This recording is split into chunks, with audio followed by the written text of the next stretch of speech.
नमस्कार, आप देख रहे हैं CIN का डिजिटल प्लेटफॉर्म और प्रतिदिन की भांति आज हम लोग मौजूद हैं सुनील पांडे सर के साथ। हमारे दर्शक भी जानने के उत्सुक हैं कि जो विपक्षी महाबैठक हुई है मोदी को हटाने के लिए, उस बैठक में उमर अब्दुल्ला, इस खबर का तो सुर्खी नहीं बना है, लेकिन हम लोगों के लिए, हम लोग भारत के नागरिक हैं और एक पत्रकार के नाते सब जानने का देश के नागरिकों को भी अधिकार है। उस तरह हम भी सबसे जानना चाहते हैं। धारा 370 जो प्राइम मिनिस्टर नरेंद्र मोदी के नेतृत्व में बहुत मुश्किल से हटाया गया, जम्मू कश्मीर का विकास का जो रास्ता था वो बंद था, उसको खोला गया। उमर अब्दुल्ला ने नीतीश कुमार के आवास में हुई विपक्षी दल की बैठक में साफ कहा कि इसको खत्म करने की जरूरत है और इस पर सभी विपक्ष को एक होना चाहिए। सर, इस पर आपकी क्या राय होगी? सर, यदि ऐसी चर्चा वहाँ बैठक में हुई है तो ये बहुत ही दुर्भाग्यपूर्ण है। जैसे आपको सूत्रों के हवाले से जानकारी मिली है, वैसे मेरे पास भी एक खबर है। इसकी पुष्टि कोई करने वाला नहीं है, लेकिन यह बात तय है कि धारा 370 को हटाने को लेकर जो केंद्र सरकार हटा चुकी है, उसको पुनर्बहाल करने के लिए अब्दुल्ला परिवार लगातार प्रयास करता रहा और उनके मुफ्ती भी सर मौजूद थी उस बैठक। बिल्कुल उस बैठक में यदि इस बात पर चर्चा हुई है तो यह बहुत ही कष्टप्रद है, क्योंकि आपको समझना चाहिए कि आज़ादी के बाद से एक विशेष प्रावधान जो किया गया था, जिसका संविधान में भी उल्लेख नहीं है, बावजूद इसके केंद्र में जो सत्तासीन पार्टियां थी वो इसको हटा नहीं पाई थी। और नतीजा ये हुआ कि कश्मीर की अपनी एक अलग आइडेंटिटी बनती जा रही थी। भारत के साथ संवैधानिक व्यवस्था होने के बावजूद वो अपने को कभी भी भारत का हिस्सा नहीं समझ रहा था। बदले में भारत सरकार बेहिसाब खर्च करती थी।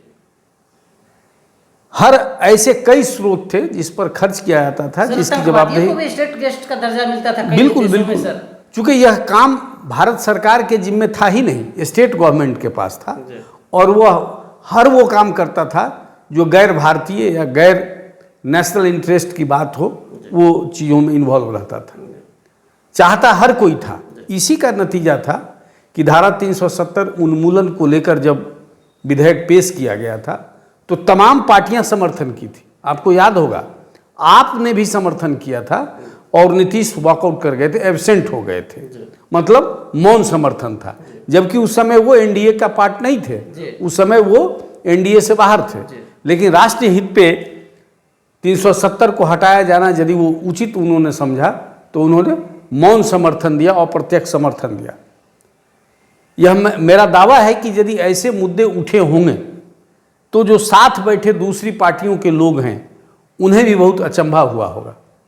और देखिए, ये अब्दुल्ला सातिर परिवार, फारूक अब्दुल्ला इसके पहले बोल चुके थे कि धारा 370 हटाने की औकात किसी में नहीं है। हाँ, धारा 370 हटेगी तो खून की नदियां बहेगी, वहाँ चूहे भी बाहर बिल से नहीं निकले। ये ताकत थी आप भारत सरकार की, एक गणतंत्र की ताकत थी और एक जो मनोवैज्ञानिक मजबूती भारत सरकार को मिली, आम लोगों के द्वारा मिली, भारत के तमाम लोगों के द्वारा मिली, और तमाम राजनीतिक पार्टियां इस निर्णय के साथ खड़ी थी और बहुमत में तो बीजेपी की सरकार थी, वो कर दिखाई। और आज स्थिति यह है कि जम्मू कश्मीर की पूरी तस्वीर बदल गई है। आप 370 लागू होने तक और हटाए जाने के बाद आप आश्चर्य करेंगे। आपको देखने के बाद यह महसूस होगा कि यह काम बहुत पहले हो जाना चाहिए था। तो मैं मानता हूं कि विपक्षी एकता के लिए जुटी पार्टियां यदि इस चीज़ों को छेड़ेगी तो ये मेरा दावा है कि बीजेपी के लिए ये अमृत वरदान बनेगा सर, वरदान मिलेगा, बैठे बैठाए मिलेगा। तो ऐसी गलती लोग करेगा नहीं। अब इससे कैसे डील करता है, कैसे टैकल करता है विपक्षी। सर, हमारे दर्शक आपसे जानना चाहते हैं कि उमर अब्दुल्ला के साथ पर्दे के पीछे राहुल गांधी का समर्थन हासिल है सर, राहुल गांधी का? बिल्कुल। यदि उस विपक्षी पार्टियों की बैठक में यदि कोई यह साहस करता है तो जाहिर है कि कांग्रेस एक बड़ी पार्टी होने के नाते उसका मौन समर्थन था। नहीं तो मेरा मानना है कि उसी समय अब्दुल्ला को बैठक से बाहर कर देनी चाहिए थी। आखिर उसकी उस पार्टी की क्या औकात है? लेकिन सर हिंदू हित ऐसी जो पार्टी वहाँ मौजूद थी शिवसेना के रूप में, उद्धव ठाकरे के बेटा, सर वो भी प्रतिरोध वहाँ नहीं किए इस बात को। देखिए वहाँ बैठी तमाम पार्टियां हिंदू हितैषी आप नहीं कह सकते हैं, परिवार हितैषी। जी। शिवसेना हो, आरजेडी हो या एनसीपी हो, परिवार पोषित है ये पार्टियां सिर्फ दिखाने के लिए दूसरे लोगों की और दूसरे इशू पर बात करना चाहती है। आप देखिए, आपके पास प्रमाण है, वो सपा हो या फारूक की पार्टी हो, सर करुणानिधि के बेटे स्टालिन, बिल्कुल ये कौन सा पार्टी है? उद्धव ठाकरे सर, ये कौन सी पार्टी है? शरद पवार सर, एनसीपी, तमाम लोग, लालू यादव सर। बिल्कुल। तो ये कहना कि हिंदू पोषित, ये परिवार पोषित है। मैं बार बार कह रहा हूँ, ये जातिवादी पार्टियां नहीं है, ये परिवारवादी पार्टियां हैं। लेकिन सर लास्ट में हमारे दर्शक के बड़ा सेंसिटिव विषय है सर। बिल्कुल। क्या 370 धारा अगर विपक्ष की सरकार 2024 में बन जाती है तो क्या ये लोग हटाने की हिम्मत जुटा पाएंगे? नहीं, वो तो असंभव है, ये असंभव है। पार्टियां टूट सकती है। कांग्रेस में भी सब एक मत इस इशू पर नहीं हो सकते हैं कि धारा 370 को पुनर्बहाल किया जाए। एक ऐतिहासिक निर्णय लिया है भारत सरकार ने, और उसको लेकर एक तमाम जो एक फिजा बनी है भारत से पूरे देश में, उससे कोई टकराने की कोशिश नहीं करेगा।